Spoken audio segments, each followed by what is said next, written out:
Could we invite everybody to come back in and take your seats?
Okay.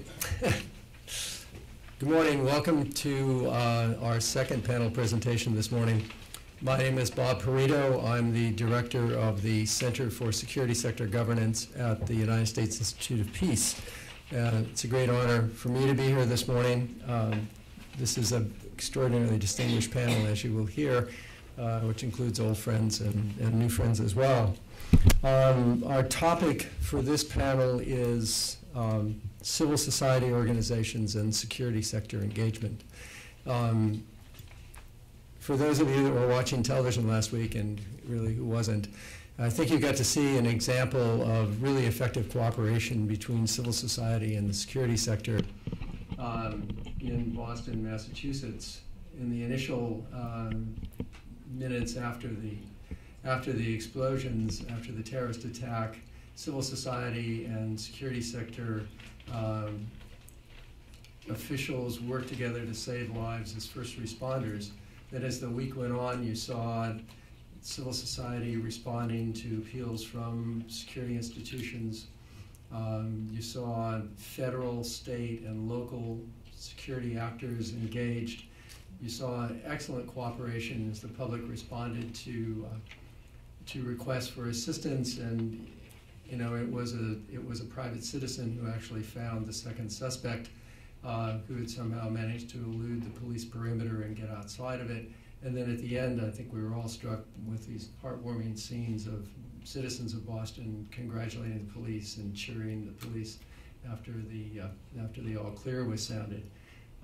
That's not the kind of scene that we see in most parts of the world, as you know.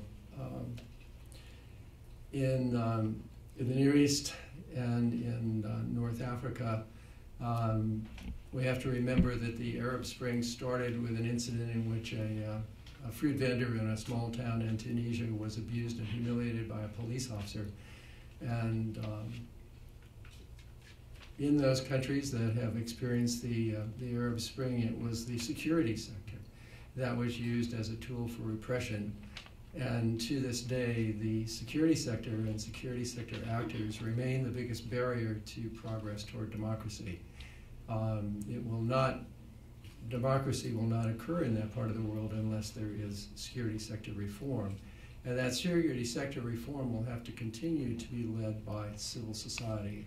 And that's civil society in its broadest definition, not only organized civil society groups, NGOs, but also individual actors and civil society. In Libya, you know, we've had a situation where civil society became so upset with the rogue revolutionary groups that they actually blocked highways, disarmed these people, took their cars and guns away and sent them off back home and turned all of this over to the authorities. So this morning we have an outstanding panel. You have their bio, so I won't go into very detailed introductions, but I just want to mention a few things about each of our speakers and then give them a chance to come to the podium. Our first speaker is Nadwa Dawsari. She is a senior advisor to Partners for Democratic Change and Partners Yemen. She is an expert on conflict and civil society. She is one of the leading Yemeni experts on the tribes and tribal conflicts in her own country. She's been working for many years now to build capacity in over 20 local NGO groups in remote tribal areas in Yemen. She's the founding director of Partners Yemen, a member of Partners for Democratic Change International. Our second speaker will be Teresa Crawford, who I've known for a long time, who has spent the last 13 years working with civil society organizations around the world in over 30 countries. From 2006 to 2009, she was the Director of Advocacy and Leadership Center at the Institute for Sustainable Communities. She's the co-founder of IPKO, the first post-war internet service provider in Kosovo. She's a person of many talents and has given a great deal of impetus to civil society movements in many countries. And finally, Lisa Schirch, who is the director of 3P Human Society, a partnership of organizations connecting policymakers with global civil society networks. She's also a research professor at the Center for Justice and Peacebuilding at Eastern Mennonite University and a policy advisor for the Alliance for Peacebuilding and another good friend. And it's nice to see you all here this morning. So our first speaker has to rush out at noon to catch a plane to go to Istanbul to continue her good work, so I'll invite her to come up first. Good morning. Did I hear somebody say they're short this morning? Well, I hope at least you can hear me. I'm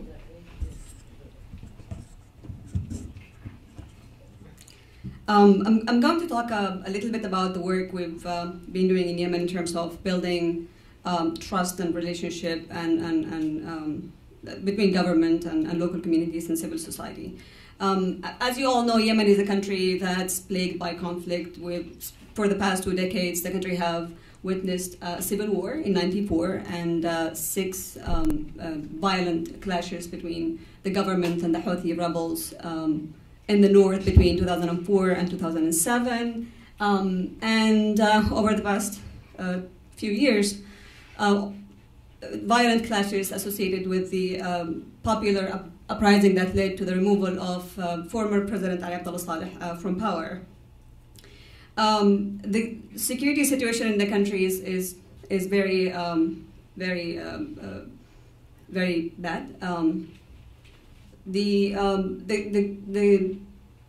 security and justice sector in the country is very weak, ineffective, particularly outside main cities where over 70% of the population live, and where people mainly rely on traditional dispute resolution systems, mainly tribal systems and the tribes, to maintain security and resolve and prevent conflicts. However, the traditional systems are also deteriorating because of increasing conflicts, and along with other factors, including high poverty, unemployment, existence of extremist groups, etc., etc. And that's contributed to the deterioration of the security situation in the country. The link between government and local communities is nearly absent in Yemen. There is tremendous lack of trust among local communities in security and government in general, and that's because security has been corrupt, ineffective, but also has the security was engaged in abusing rights and freedoms and killing peaceful protesters during the 2001-2 popular uprising. Partners Yemen started as an organization, a local organization in early 2009, and we made it our business to work particularly in tribal areas that have conflicts. We decided to do that because there was a huge gap, and a lot of people didn't want to work in these areas because of the tremendous security threats there. Basically, our approach was rather to go and mediate conflicts. Our approach was to address the root causes of conflict by promoting a more inclusive and participatory development and conflict resolution process, where we bring in local communities, civil society, local government officials together. And our work, what we do is we help increase the demand for government intervention and hold government accountable by strengthening the voice of civil society and local communities.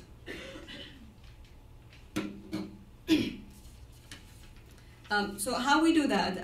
We do that through training, mentoring, small grants. In our programs, we usually have a long-term engagement with our local partners. This slide shows one of our programs, the conflict mitigation program. It was funded by USAID, CMM, but it was also co-funded by the European Commission and the British government. To the right of the slide is a picture of a project, water project. This water project was stopped for over a year because of local conflict between local communities.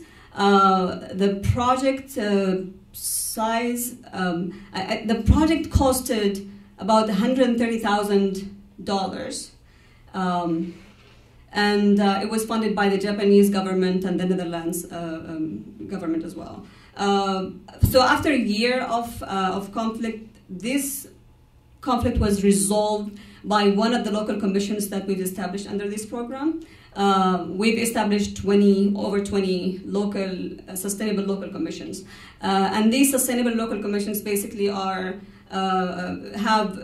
include representatives from the tribes, representatives from local government, civil society, youth, and women. So as opposed to the traditional approach where tribal leaders are the ones who deal with the conflict, we try to bring in more people to help resolving the conflict. The interesting part about this particular conflict is that resolving this conflict was initiated by a senior security officer who was one of the 20 mediators that we trained under this program.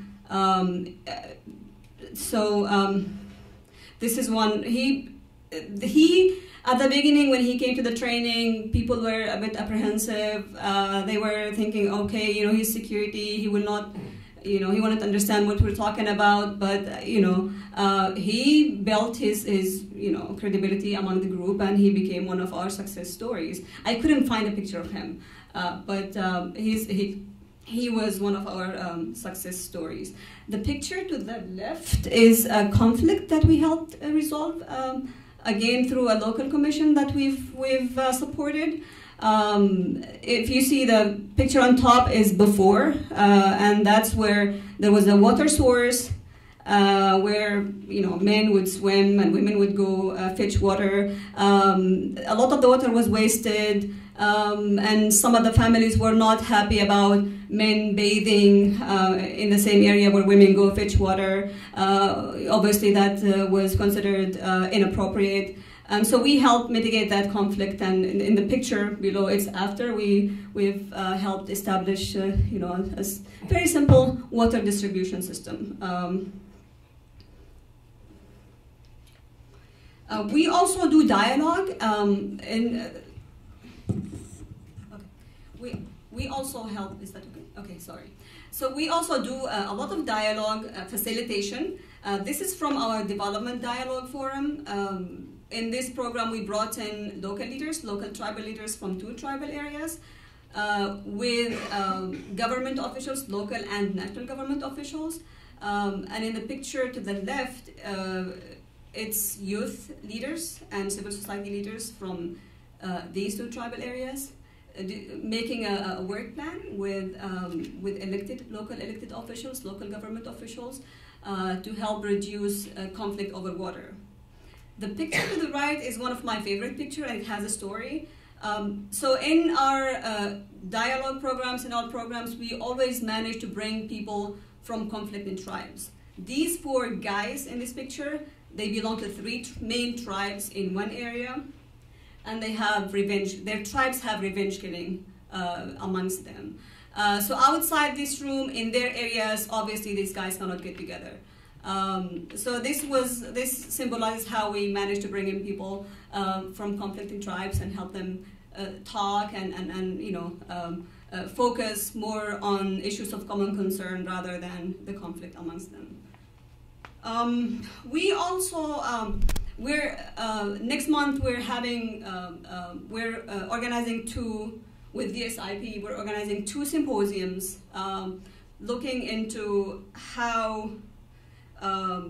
We're organizing 2 dialogue symposiums where we bring in security representatives with local leaders, local tribal leaders, local civil society leaders, also representatives from existing structures that are dealing with security and conflicts right now.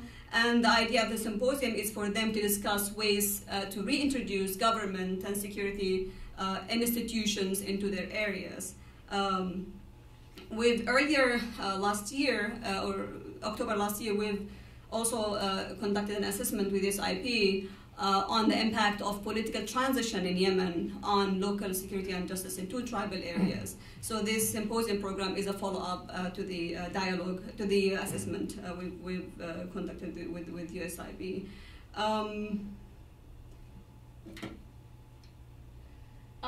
Lessons learned.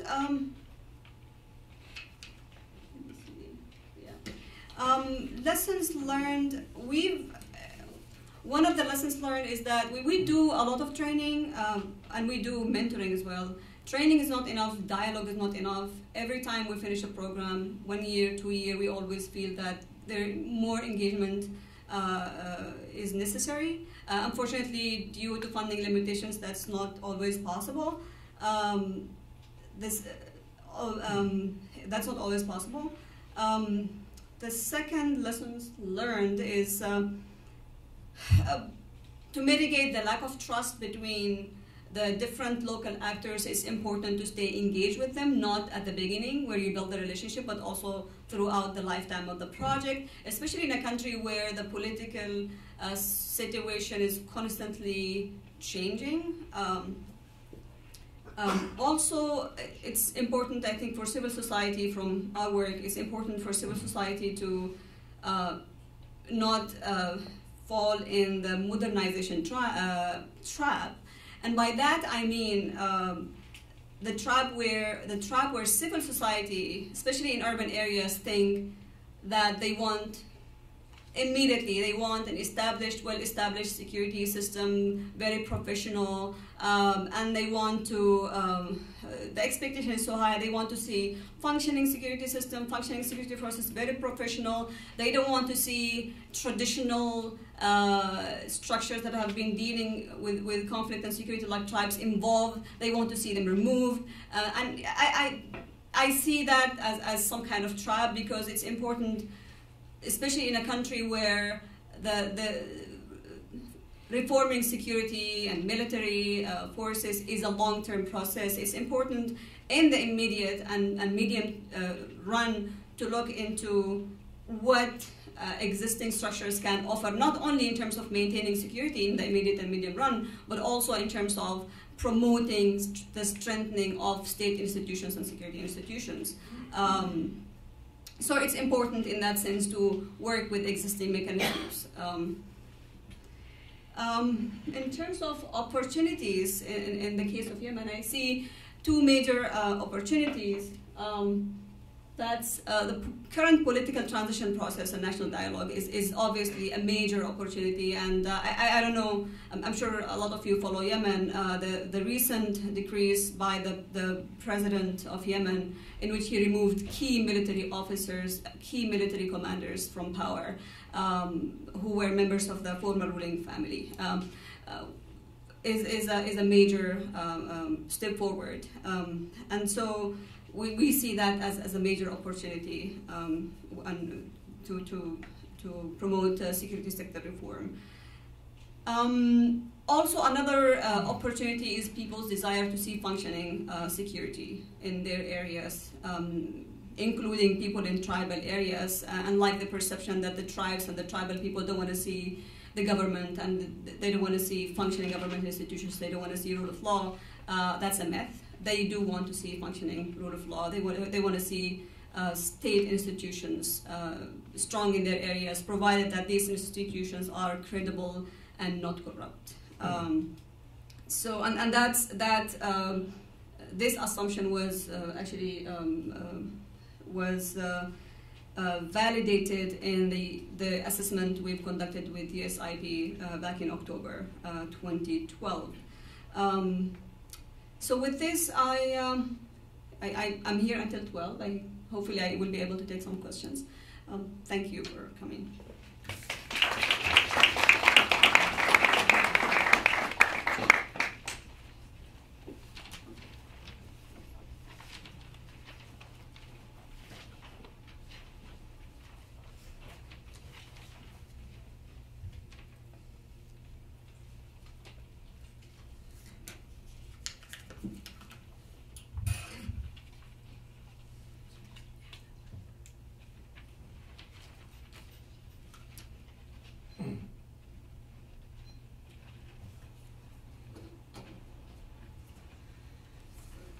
Go from the short to the tall.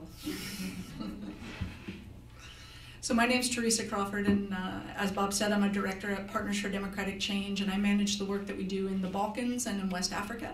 So I'm going to take us halfway across the world to West Africa in my remarks this morning.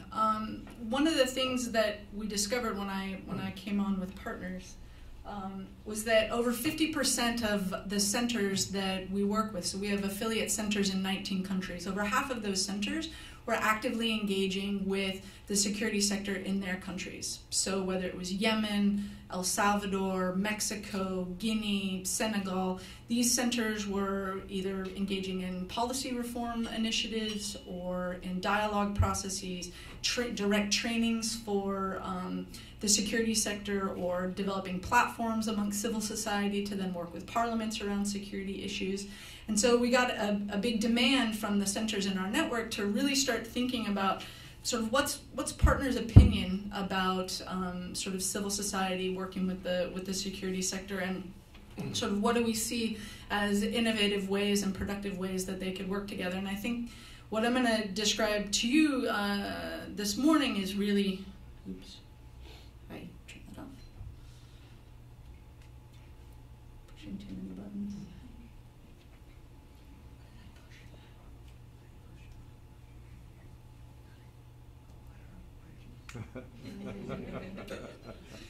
And you know, I'm like the IT person too. You know, I started that internet service provider. You would think that hey, there we go. All right. Okay, good. So I'm going to tell you a little bit about two programs that we've implemented in this in the last year with our partners in Senegal. So Partners was really pushed to think about what our opinion was about working with the security sector when we were joined by the director for Partners Senegal, whose name is Colonel Biram Diop. And he is a colonel in the Senegalese Air Force, and he was seconded to Partners for 3 years to lead up Partners Senegal. And, you know, I was quite comfortable working, you know, in a civ-mil relationship. I'm married to a former Army officer, and he feels a little usurped by my relationship with Biram. That's my work husband. But Biram and I really started digging deep into what were some of the key issues that were affecting sort of citizen security and security issues in West Africa. And we were invited, this is a picture of, Nancy's gonna kill me for putting this photo of her up there, but this is Nancy Estes, who's the mission director that covers Guinea and Sierra Leone. Next to her is General Camara in the Guinea Armed Forces, with General Lamine Cissé, who is former Chief of Defense Staff in Senegal, and he's now the President's advisor in Guinea on security sector reform, and myself at a project that we implemented called the Guinea Citizen Security Project, funded by NED.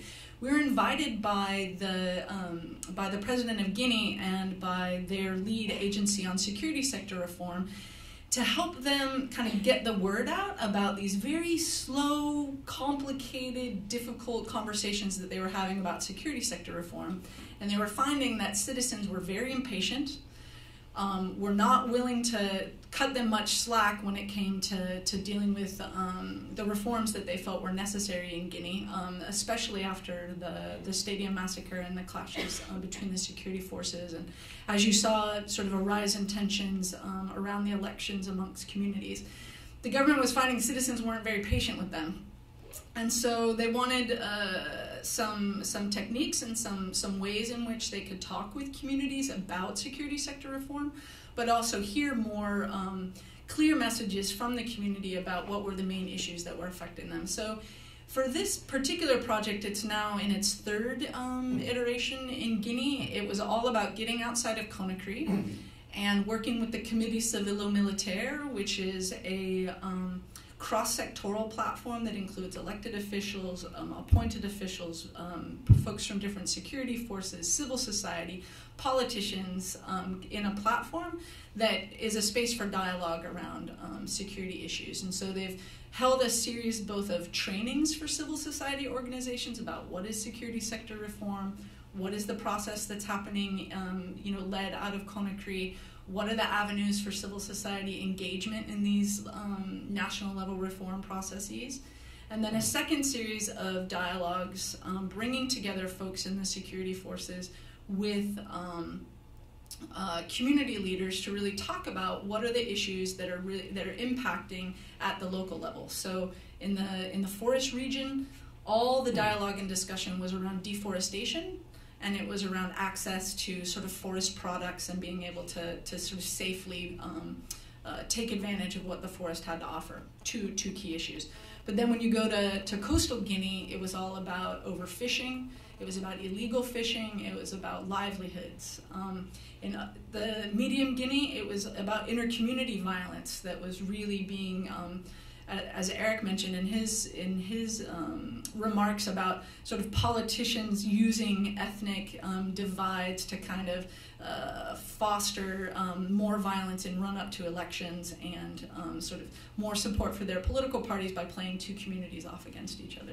And so what that dialogue process really supported was helping to inform it was a two-way discussion where it was informing at the national level what citizens' issues really were, and then also helping citizens to better understand this quite slow and ponderous security sector reform process that was being undertaken. The second, and I have to tell this story. One of the most jarring things to me as a civil society person going to Guinea was to hear General Camara referred to as Idi Amin. To his face, they would call him Idi Amin, and I every time they would talk with him about that, all I kept was flashing back to, abuses from the military. But it was a term of endearment because they thought he looked like Idi Amin, and so this actually. That kind of joking and being together and aiding in dialogue, one of the women leaders that we worked with said, she was in tears at one of our events saying, I never thought that I would be in a room with someone in uniform and be engaging in dialogue and discussion about security in my community. She just said there were so many divides because of history that she never thought she would be in the room. So, Idi Amin. The second program, so if that program was really about how citizens could be engaged, I think to kind of support reform processes and be a part of reform processes because you could get better outcomes if they're engaged. The second project that we worked on in West Africa was with the Mana River Union, and which is a sub-regional body that includes Cote d'Ivoire, Guinea, Sierra Leone, and Liberia, where we brought together folks in uniform and ministry officials, elected and appointed officials, and CSO leaders to talk about some of the major security opportunities and challenges in that sub-region. So they were looking at regional issues, so young men from Liberia that are being recruited to fight in Cote d'Ivoire. They were looking at defense economics. They were looking at, we've got very small tax bases and small budgets. How are we going to support the security sector, whether it's through increasing taxes or other creative ways to support security. They were looking at the decentralization of security that's happening across the region, where central governments are giving more autonomy and more responsibility and more resources down in whether it's the provincial level or the district level. and what are the opportunities for civil society to engage in these new decentralized structures. And then the fourth was just to, put the identify the elephant in the room of the tensions between inviting citizen engagement when it comes to security issues and the both real and perceived issues that government officials had around national security issues and sort of defense issues that sort of encouraging more dialogue and discussion about where it was appropriate and maybe were not so appropriate, or different mechanisms where civil society can engage with the security sector.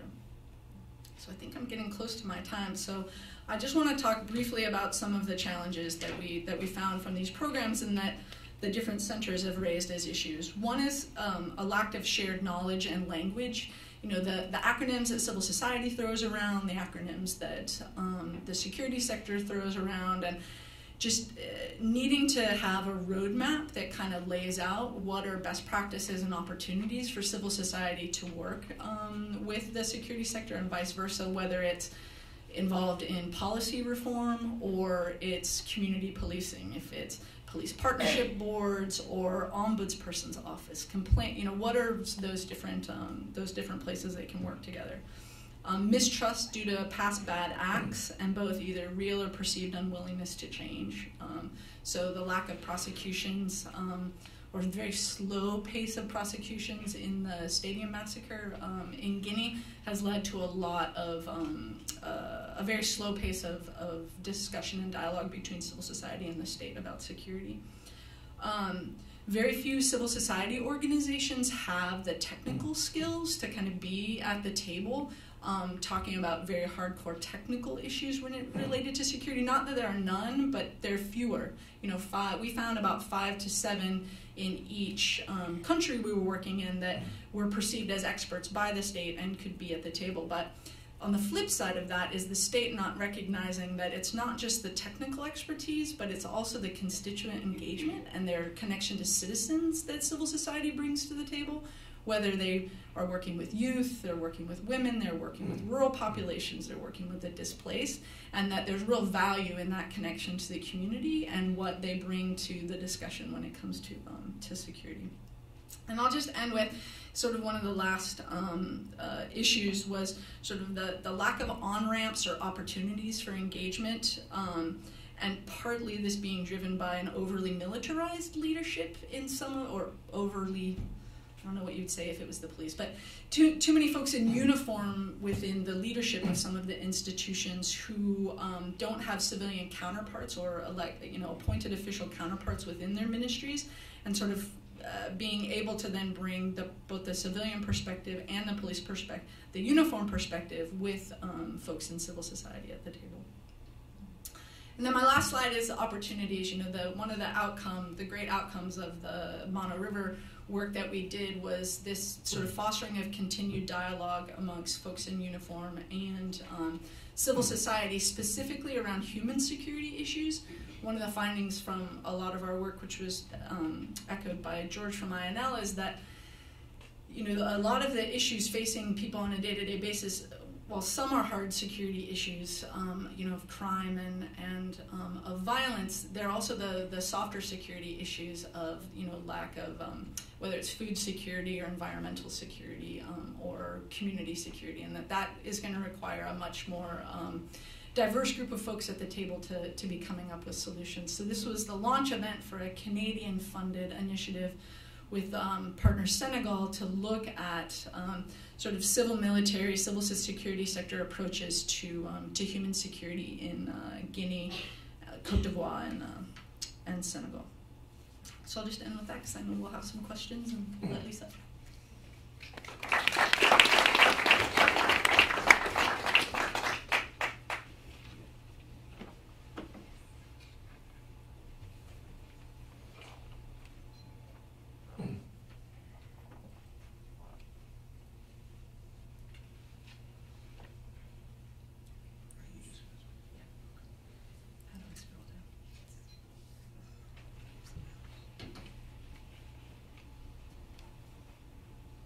All right, good morning.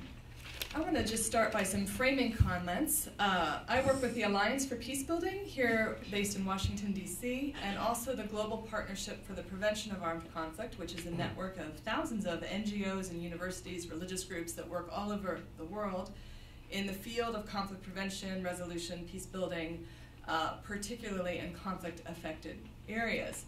And what's interesting to me is if we talk broadly about civil society, most of civil society is walking away from the security sector. They're refusing to dialogue. They take a very name, blame, shame approach to sort of a human rights denouncement of much of the security sector in their countries. But many organizations in peacebuilding are actually having an opposite reaction. They do see the sort of critical role that the security sector plays in conflict transformation and peacebuilding and governance challenges. And because they are playing such a critical role, they are walking toward the security sector to engage. And partly this, I think, comes from so many of us do conflict assessments. We heard in the first panel the real need to focus on what are the root causes of the problems. And many conflict resolution organizations have very advanced conflict analysis, conflict assessment skills, so that they're recognizing the complex dynamics fueling and driving conflict. But then also, they tend to take a more problem-solving approach rather than just an advocacy approach that would just denounce human rights violations, but rather they would walk toward it and try to engage in relationships with the very actors who may be perceived as spoilers. But I think with all civil society groups, even though we're a little bit different as a field, there's a general sense, and actually this is articulated also by the State Department now, by the State Department Civil Society Dialogue, that really stability and peace and security come from a citizen-oriented state, a private business sector, and a very active civil society. And that we get the public goods of good governance, human rights development, and security when all three of these sectors are vibrant and working together. Without civil society, we see repeatedly that we have an elite-captured state that works very closely often with the private business sector. And there's instability, there's corruption, there's a lack of human rights. And often it's state-run security forces that are playing a primary role then in actually trying to keep civil society out. They're being repressed and pacified, and they're not seen as active partners in building good governance. And I think in many places around the world where peacebuilding organizations are working, the society is structured more like this. So we have to then think about what are our engagement strategies for working when there's pacification and repression of civil society. We've talked a lot this morning about the need for civilian oversight and participation of civil society in the security sector. While adversarial relations are the norm, cooperative relations are possible. And again, the sort of norm in the field of peacebuilding is to look for those positive examples. We call it appreciative inquiry, that there's a lot of analysis of what's wrong, but we also need to look at where are things going right, where are the positive examples, and how can those successes be replicated. So we can learn really important key examples of where communication, coordination, and even collaboration are happening. So I want to talk about some of the examples from the field of conflict resolution, prevention, peacebuilding. Some of our colleagues in the Philippines have been engaging and training the Filipino military for many years on conflict management and peacebuilding skills, so that the training that the soldiers are receiving is not only weapons training, but it's also communication skills. How do you enter into dialogue at a checkpoint? Part of this is also building relationships between the security sector and the military. So when there is a crisis, and a few years ago someone in the military was kidnapped, the military had a civil society organization's phone number, this Balay Mindanao, called them up, and Balay Mindanao, the NGO, was able to be sort of the intermediary between the kidnappers and the police, the military, to have the person released.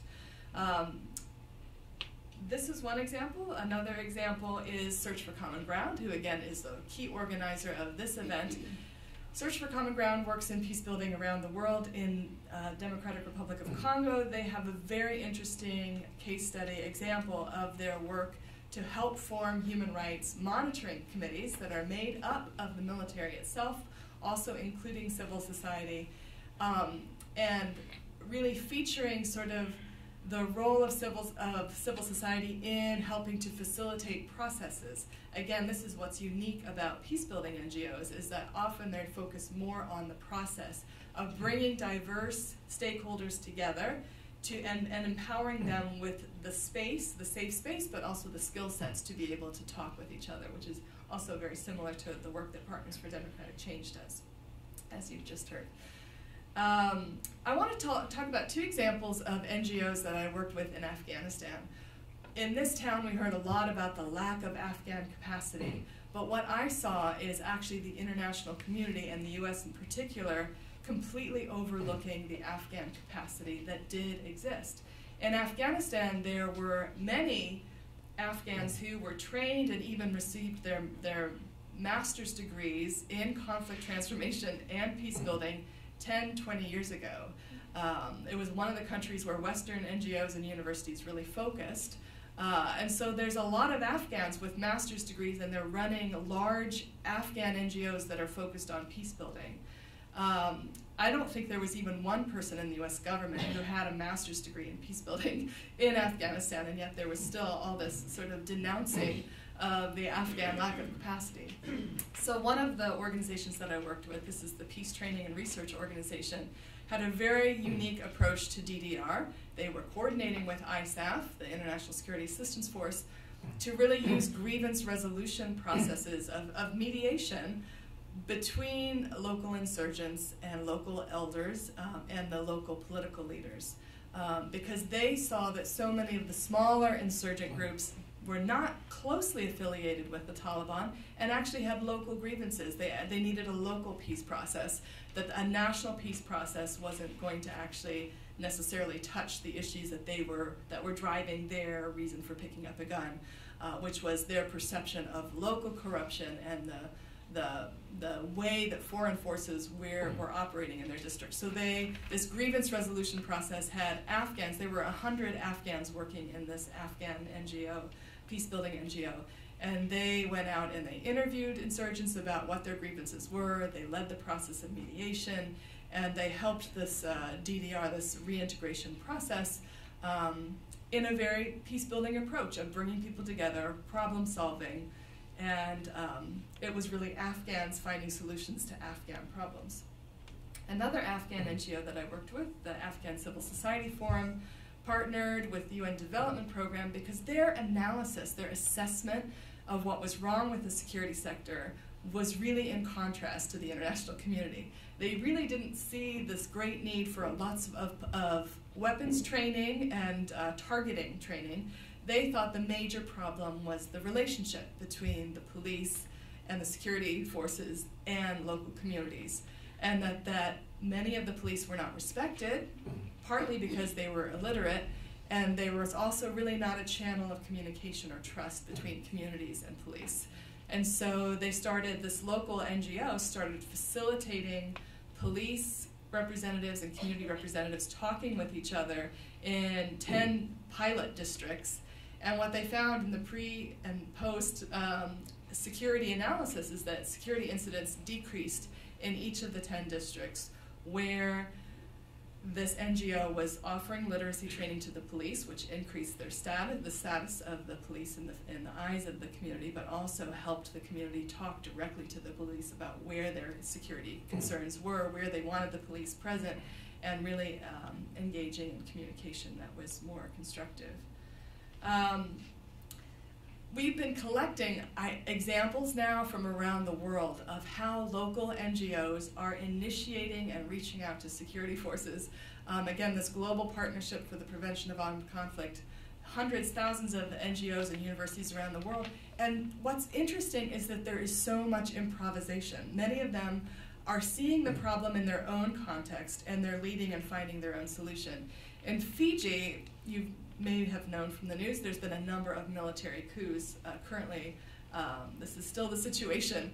But many people in the military feel a profound sense of trauma, both at the perception of the public toward them, but also because of what they've been asked to do in their military service. So a Fijian NGO began leading trauma healing seminars and workshops, trainings for the military and the police. In a sense, citizens reaching out and saying, you know, there's a lot of other groups that are denouncing you with human rights violations. You know, we have those concerns too, but we also want to work with you to find a way forward for our country, because you are our neighbors, and as long as you're traumatized and you're separated from the community, we cannot find solutions for the way forward. So this is an example of one of the 28 different training modules that we're now putting together. The Rockefeller Brothers Fund has given our consortium, which is 3P Human Security and the Alliance for Peacebuilding here in Washington, the Global Partnership for the Prevention of Armed Conflict, and the Kroc Institute at the University of Notre Dame, to work together for 3 years to pull together all of these unique case studies and training curriculums that are happening already all over the world into one place, so that there can be cross-fertilization, so that people can be learning from each other, also be inspired from each other's local initiatives. Because, as was noted again on the first panel, every situation is different, but a lot of what the field of peacebuilding tries to do is cross-fertilize by looking at the inspiration of what's happening in Yemen or what's happening in West Africa and saying, wow, what could we do that's similar? And it's that providing space for local leadership to develop their own solutions to their own problems. So I'll stop there, but this is a 3-year project. We're in the first year of designing the curriculum. There's 28 modules that we're working with now. We're trying to partner as much as we can with security forces to make sure that the curriculum that we are writing is going to be useful and addresses the needs of security forces at NATO, in partner countries in the Southern Hemisphere, and here in the US as well. Thank you.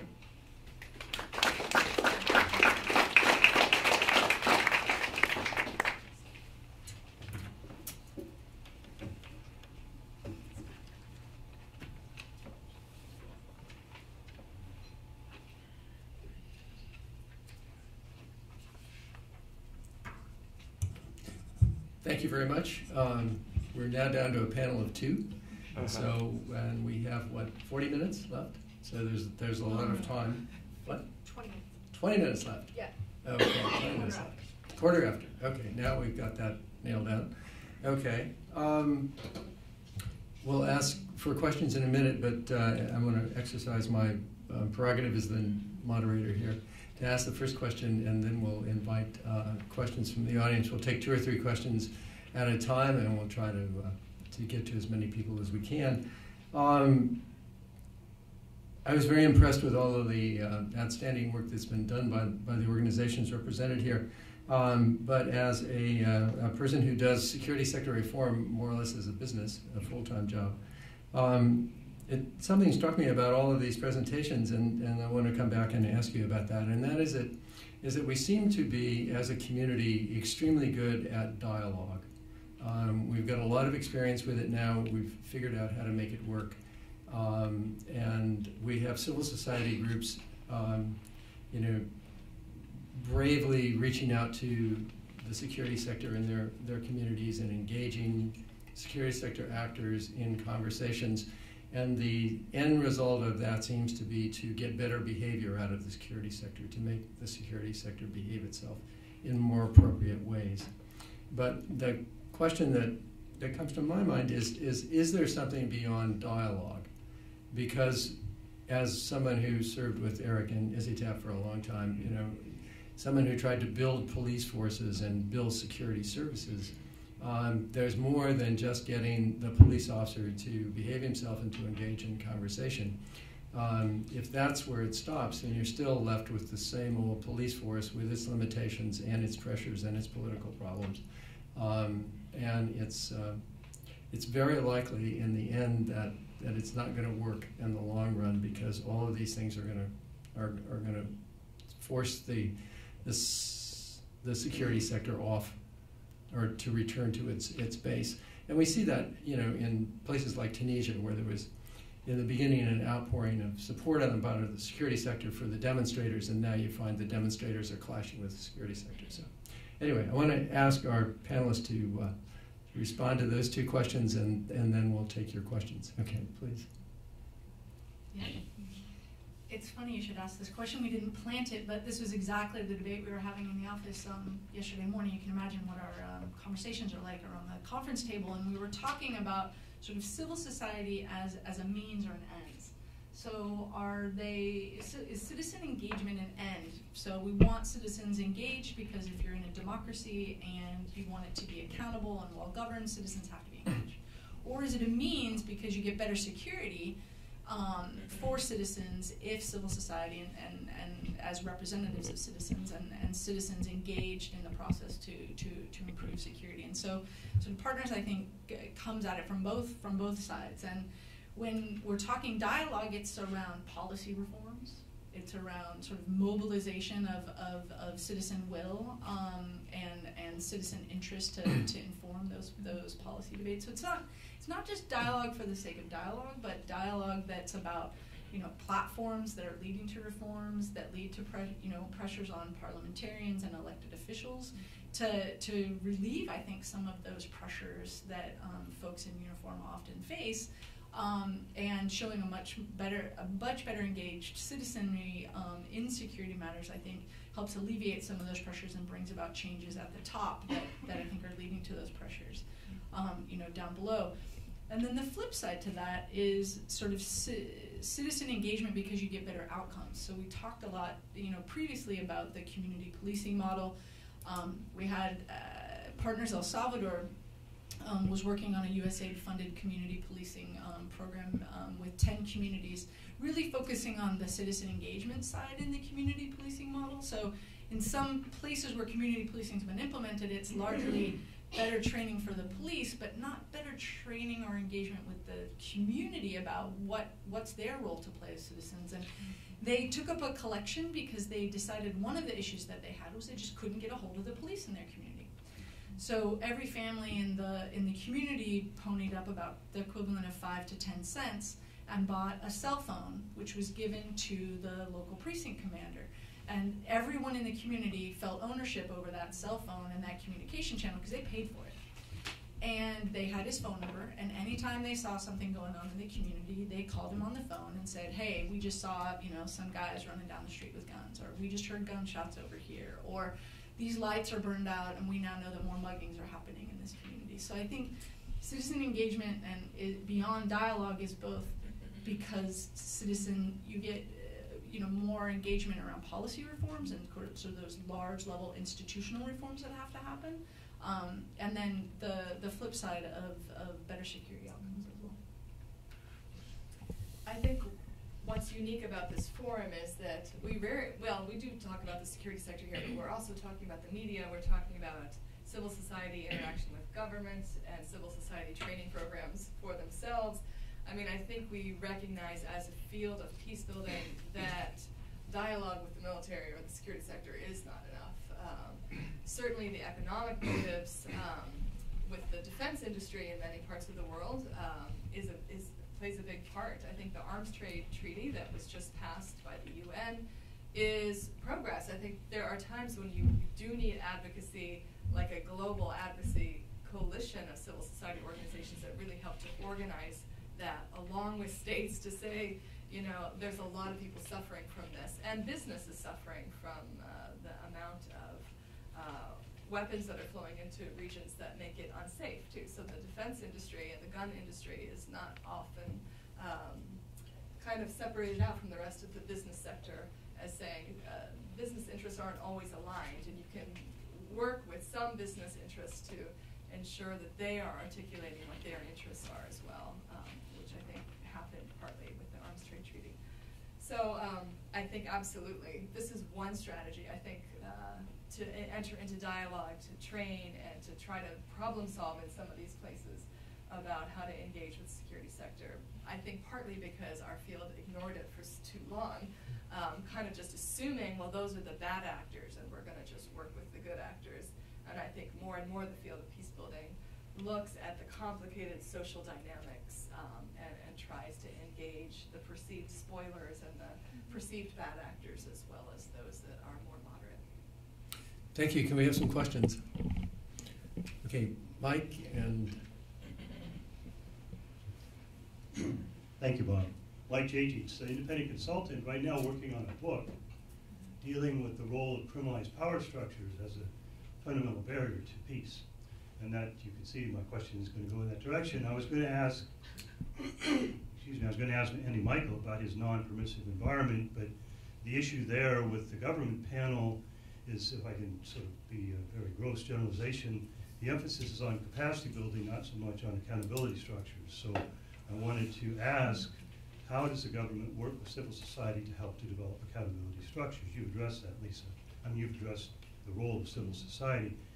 I would like to get your thoughts on how the government could support you more effectively, but the second part of my question has to do really with Bob's issue. What does the government need to do to open the space so civil society can be effective? Essentially, dialogue isn't enough. And essentially the challenge is impunity. And there are criminalized states that are captured, states that use the apparatus of the security structure to repress the opposition. So that's a systemic problem. What do you need to have done by the intervening state actors or international actors so that your effective measures, or your measures, can be effective? Thank you. We have a question in the back.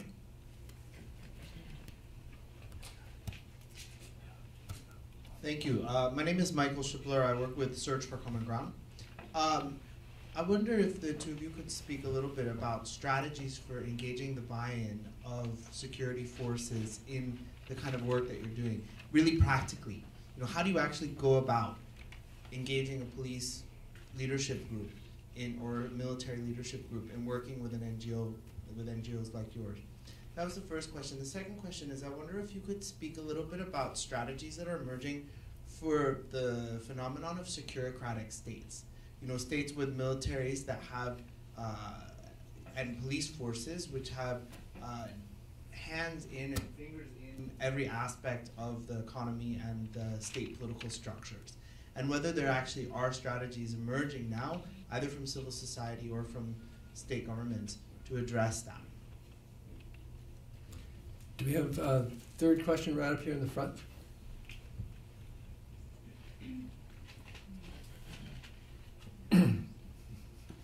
Hi, Daniel Resnick from the Center for International Policy. My question is, I know this might be difficult for the civil societies on the ground, but I'm wondering whether the NGOs based here in Washington are working with the U.S. government to make sure that relationships between the governments, I'm thinking particularly about military-to-military relationships, reinforce some of the messages you're hearing between the civil society and military relationships on the ground. Okay.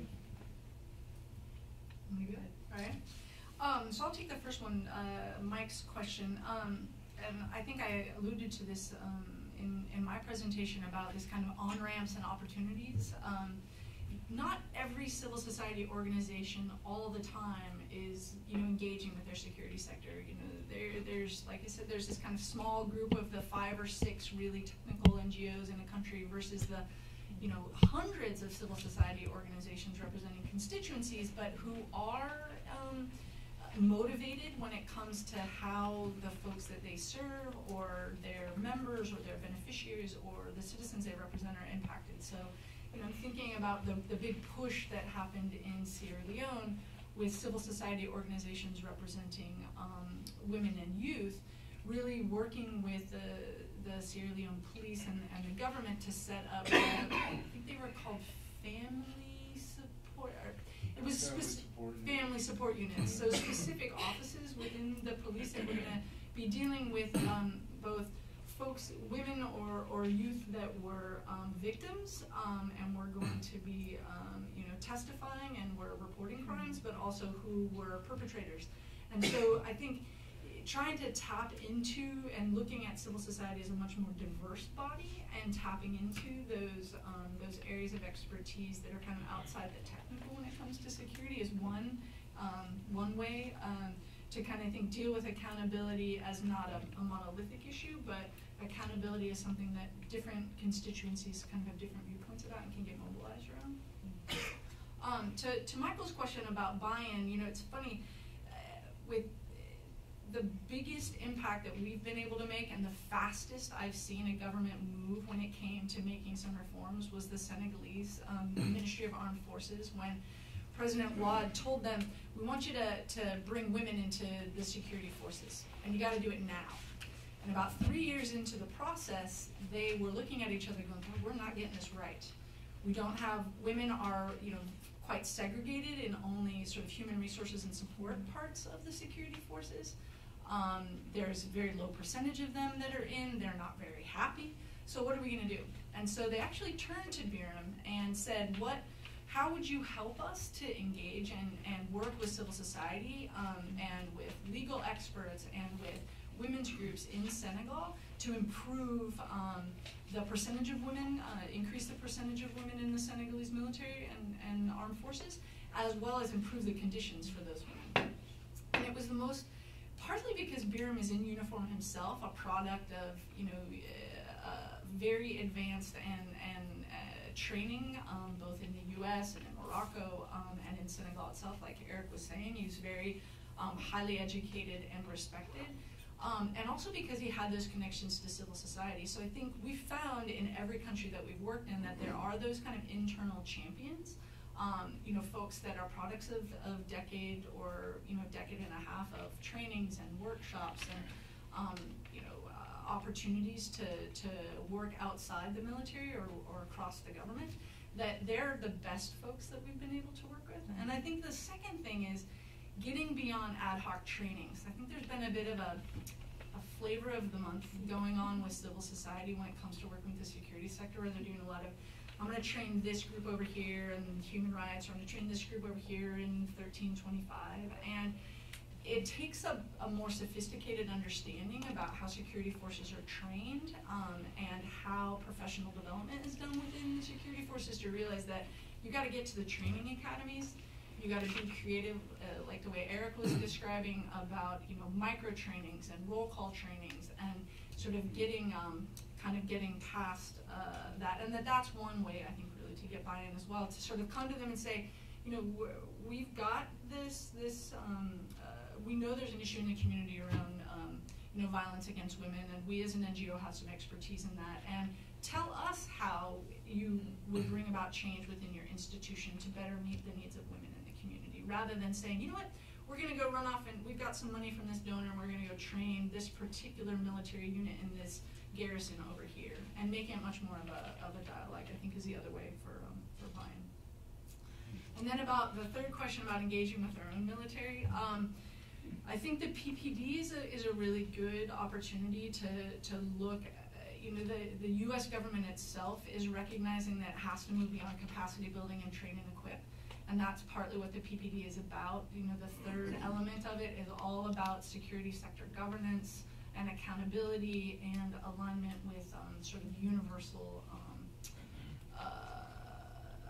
norms around the security sector. And I think, you know, we've seen good response from both from regional combatant commands and from special operations command to really be thinking about not just that new fancy piece of equipment we're going to go train a partner military in, but actually a much greater dialogue about, you know, where's that piece of equipment going to be deployed and how is it going to be deployed. And, you know, the security sector reform advisors that the State Department's been placing in countries, working directly with the ambassador to kind of set the strategy for U.S. engagement when it comes to the military, I think is also a really good innovation. So it's not just led by someone in uniform, you know, from DoD, but being led by you know, civilian leadership within the embassy with the partner government. I want to respond to a combination of those questions because I think there's two strategies that civil society uses to engage with security forces. One is to go off on its own and develop its own package of materials that it would like the security forces to learn. and it develops them and then tries to sell it. And I think that that strategy, sometimes it works, but the other approach is to go to security forces and actually listen. It's more of the approach that you would take with a local community. You go and you listen and you learn what are the issues and concerns that security forces are interested in, and how does what civil society, what our interests are, how does it intersect? Where's the common ground? Where are the differences? Which again is sort of a peace-building principle of looking for the common ground. For me, when I started working with security forces in the US 8 years ago, I just went to military conferences and listened for a year or two, just because the framework, the paradigm was so different from the field of peacebuilding. I wanted to find the points of connection. As soon as I became invited to start training the Marines, the Army, you know, I know that in the US military doctrine, there's a lot in counterinsurgency and in counterterrorism about civil society. So those are my starting points, what's already in their doctrine. But then I would bring in case studies of the real world of how does that counterinsurgency guidance, what does it really look like, and how might it actually be counterproductive in real life if you go to a community, build a well, the well doesn't work, but the community gets the sense that you've gathered intelligence from them, and now you're targeting certain of their elders because you built a well there. There's been a lot of this going on around the world where counterinsurgency strategies that were about engaging civilians primarily to win hearts and minds, to gather intelligence, have really backfired. And I think for me now, there's a lot of openness in security forces in the US, in Europe, in NATO forces, and around the world, because of the awareness that counterinsurgency brought to civil society. There's sort of like, how do we engage with the community in a way that's actually positive and they don't hate us at the end of it. So the openness now is, let's be problem solvers to what is the relationship between the security sector and civil society. So if you go through a door of, you want to do counterinsurgency, here are civil society groups countering violent extremism. They have a little bit of a different way of doing it, but there can be a dialogue, because in Afghanistan, most people don't like the Taliban, but civil society, Afghan civil society and ISAF have been terribly at odds because of the counterterrorism and counterinsurgency strategies that were employed. So instead of actually winning hearts and minds, they've lost a lot of hearts and minds because of the current strategies. What that means for us as a field now is that there's a lot of openness to rethinking how does community engagement happen in a way that actually does win public support and have public legitimacy, and find ways of cooperating and collaborating even when it's possible for DDR or police training programs like the ones that I talked about.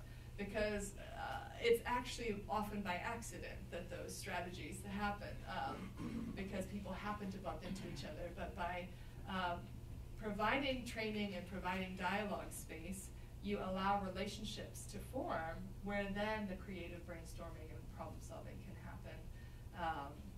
So I think our approach is that partly, again, from what Nadwa said, there's really basic terminology that's different. And civil society needs to do a lot of listening to understand that we can't just come in with our advocacy pitch and sort of force it. It's not going to be embraced. It doesn't meet a military or a security sector interest. We have to build a bridge between our interests and their interests and find out where's the common ground and where are the differences that it'll be harder to work at. So yeah. Okay. Okay, we have 2 minutes left. Is there someone out there with a burning desire to ask a question? We can take one more question. Okay, you've been a great audience. Very good questions. You've been a terrific panel. Thank you very much. Can I invite a round of applause? Thank you very much. We're adjourned.